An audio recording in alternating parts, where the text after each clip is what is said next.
Eu gostava de cumprimentar a mesa. Já devem ter reparado que se me sinto às vezes, sinto-me um pouco confortável nesta mesa, porque quando eu estava no liceu, o David já era Ministro da Justiça. O Carlos já era Procurador-Geral. O Aristides estava a terminar o curso.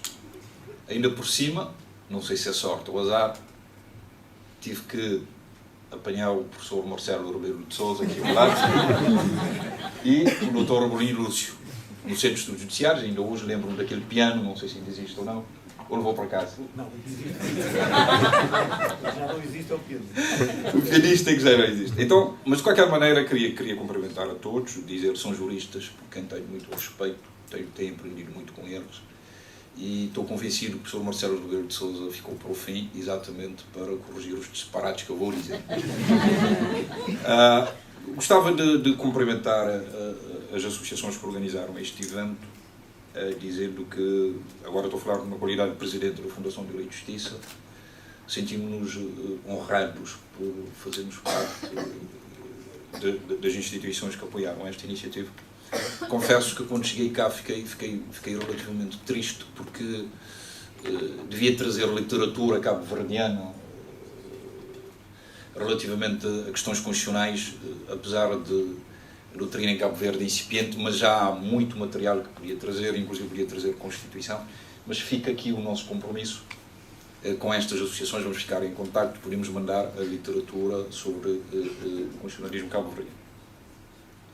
Eu vim também preparado para fazer para ler uma intervenção escrita, um texto que eu publiquei aqui há uns tempos em Portugal sobre o sistema de governo, mas aqui chegados preferi elencar um conjunto de tópicos que os oradores ainda não abordaram, deixando de lado as minhas divergências com o Dr. Vidal Salomar, Aristides e outros, que são pormenores, são divergências de rodapé, mas não são aquelas notas de rodapé de 15 folhas.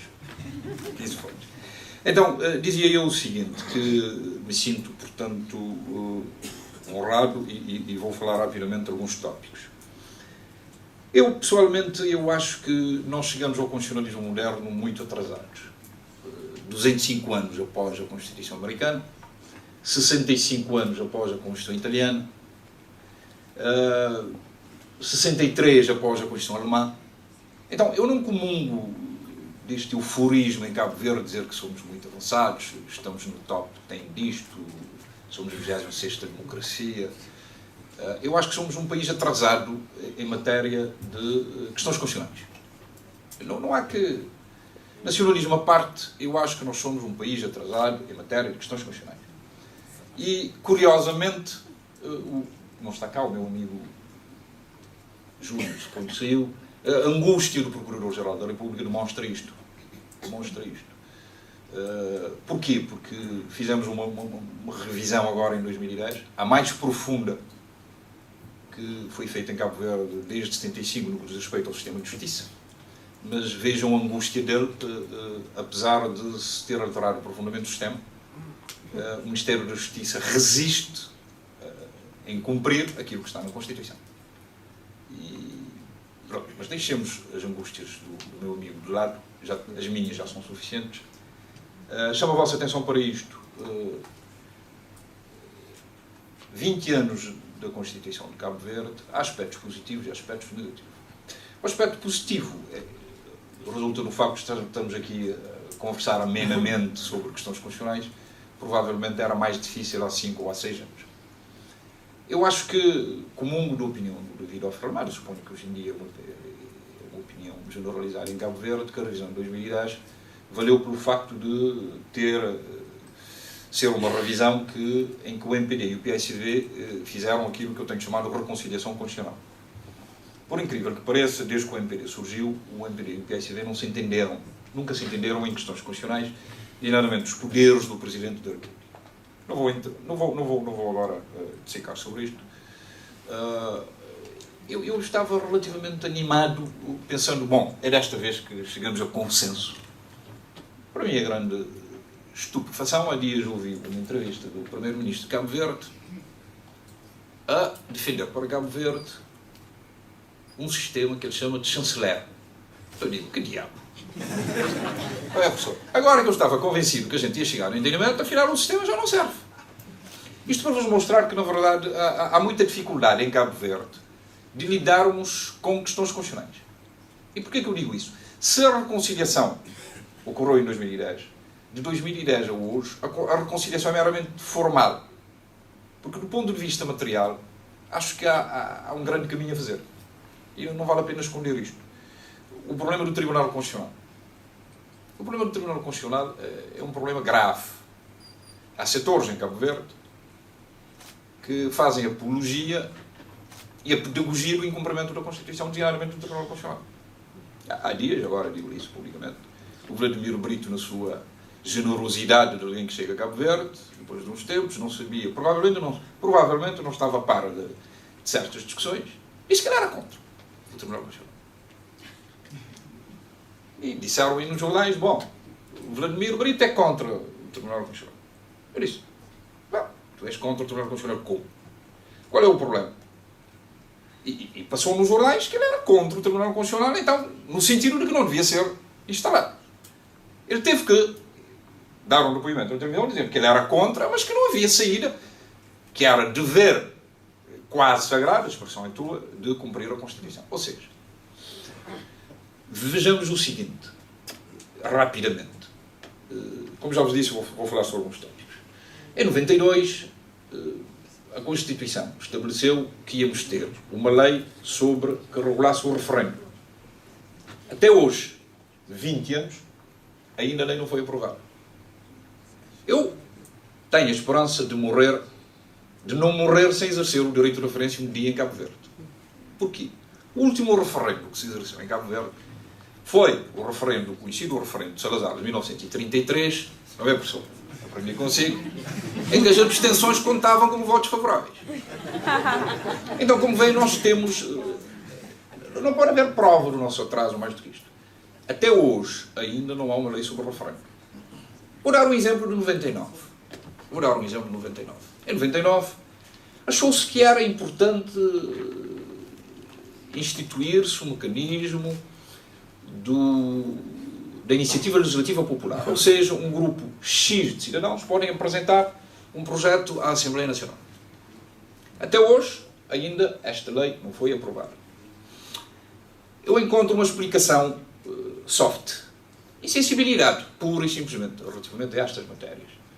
Eu estou convencido que, só para resumir, estes dois mecanismos podiam catapultar a democracia cabo-verdiana para um outro patamar. Não vou discutir se somos a 26ª democracia do mundo, não vou discutir isto. Dou de barato que somos a 26ª. Com estes mecanismos, a democracia estaria mais aprofundada e provavelmente seríamos a 20ª. Bom, terminado este tópico, eu acho, portanto, que não comungo da ideia que somos muito avançados, que é isto, aquilo. Não, acho que temos um longo caminho a percorrer para interiorizar os princípios do constitucionalismo moderno. Ainda não estão interiorizados em Cabo Verde, com muitas dificuldades. Eu gostava de, relativamente a esta matéria, quando nós falamos do sistema de governo, antes disso, o Offer fez uma resenha relativamente à história constitucional cabo-verdiana e nas negociações, quem esteve presente, eu acho, provavelmente não sabe, mas eu acho que é, porque nós em Cabo Verde temos um outro pormenor, eu chamo a atenção para isto, gostamos de distorcer os factos e os protagonistas dos factos. No seu caso, provavelmente não sabia, que eu só soube há um bocado, está cá na sala, por exemplo, o Alfredo Teixeira, que foi uma das pessoas que participaram nas negociações, e vale a pena também dizer quem participou nestas negociações. Eu gostaria de salientar o seguinte. Quando nós falamos de sistema de governo, devemos ser muito modestos hoje em dia e comedidos em qualificar o sistema de governo cabo-verdiano.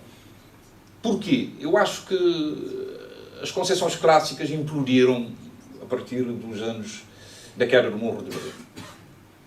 Falar de presidencialismo, semipresidencialismo e parlamentarismo hoje em dia tornou-se uma coisa extremamente difícil. Eu, pessoalmente, acho que os sistemas de governo deviam ser reconstruídos. Porquê? Porque o que eu tenho visto, ainda há dias estive em Cabo Verde com um colega meu da Faculdade de Direito do Agostinho Neto, de Luanda, e eles qualificam o sistema angolano atual como presidencialismo reforçado.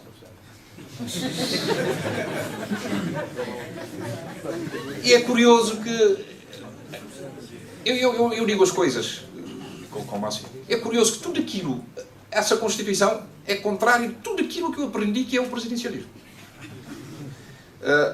Se tomarmos os exemplos dos países da Europa de Leste e vários países africanos, nós vamos chegar a uma conclusão de que há tanta originalidade nas Constituições que fogem ao padrão que nós aprendemos nos finais dos anos 70, ainda início dos anos 80.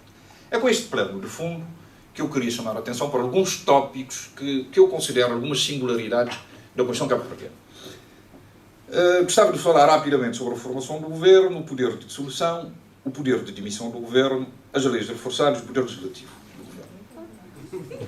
Não, são tópicos. Senhor professor, pode cortar quando chegar a minha hora de... Então, formação do governo. Eu chamo a atenção para isto. É suficiente. Suficiente. A formação do governo na Constituição cabo-verdiana, ela é, comparada com a portuguesa, diferente. E nós estamos a ignorar isto. O governo em Cabo Verde necessita de uma moção de confiança de investidura, sob pena de não haver o governo na plenitude das suas competências constitucionais. Isto é uma grande diferença em relação ao caso português. O poder de dissolução, o meu tempo não me permite agora explanar aqui as minhas divergências com o meu colega ao lado. O poder de dissolução é diferente do que acontece em França e em Portugal. Enquanto que em França e em Portugal é livre, entre aspas, salvaguardando os limites materiais e circunstanciais, em Cabo Verde é fortemente condicionado, não obstante a alteração que se fez em 2010. As leis reforçadas é uma singularidade cabo-verdiana que a mim tem-me dado voltas à cabeça. Nós temos cerca de 15 ou 16 leis reforçadas que exigem 2/3 para a sua aprovação, o que não encontra em direito constitucional comparado e que obriga a muitas negociações. Infelizmente, nós temos alguma dificuldade em lidar com isto. Eu tenho entendido que estas leis obrigam que o Primeiro-Ministro, mais do que líder da maioria, deve ser líder do sistema político, e os primeiros ministros cabo-verdianos, incluindo o meu amigo Carlos Veio, que está aqui, têm sido mais líderes da maioria do que líderes do sistema político. Então, há alguma diferença em fazer funcionar este sistema. Um último tópico. Não, na verdade, no caso cabo-verdiano, o Veiga diz que houve sempre 2/3. Houve 2/3 iniciais, mas na parte final da legislatura, esse 2/3 reduziu-se a maioria absoluta. O último tópico, até para não levar com um tabefe do professor Abreu. O poder legislativo, o governo tem um forte poder legislativo em Cabo Verde. Não encontra exemplo em direito comparado. Fortíssimo poder legislativo. Mesmo, basta dizer-vos que o caso português é considerado um dos mais fortes na Europa. Nós, no nosso caso, o controle dos atos legislativos do governo, exatamente os decretos-leis, não estão sujeitos a nenhum mecanismo de apreciação parlamentar em termos de ratificação. O que torna, resumindo e concluindo, o controle do poder legislativo do governo extremamente difícil pela via parlamentar. Tinha dito que era o último, mas esqueci-me do poder de demissão do governo. No caso cabo-verdiano, contrariamente ao caso português e a vários outros sistemas, o Presidente só pode demitir o governo depois de uma moção de censura da Assembleia. Resumindo agora e concluindo, agora é de vez, nós só podemos encontrar similitudes com a Constituição cabo-verdiana. Contrariamente a muitos colegas meus que procuram as similitudes destas singularidades na Constituição portuguesa ou na Constituição francesa, nas Constituições típicas da terceira vaga das democracias modernas, ou seja, se nós estudarmos o direito comparado dos países da Europa de Leste, vamos encontrar algumas similitudes relativamente à Constituição cabo-verdiana. Termino, como comecei, pela minha admiração pela mesa, agradecendo a organização, a FDJ, a que eu presido, disponibiliza-se para fornecer oportunamente material que tem sido produzido em Cabo Verde relativamente à nossa curta história constitucional. Tenho dito.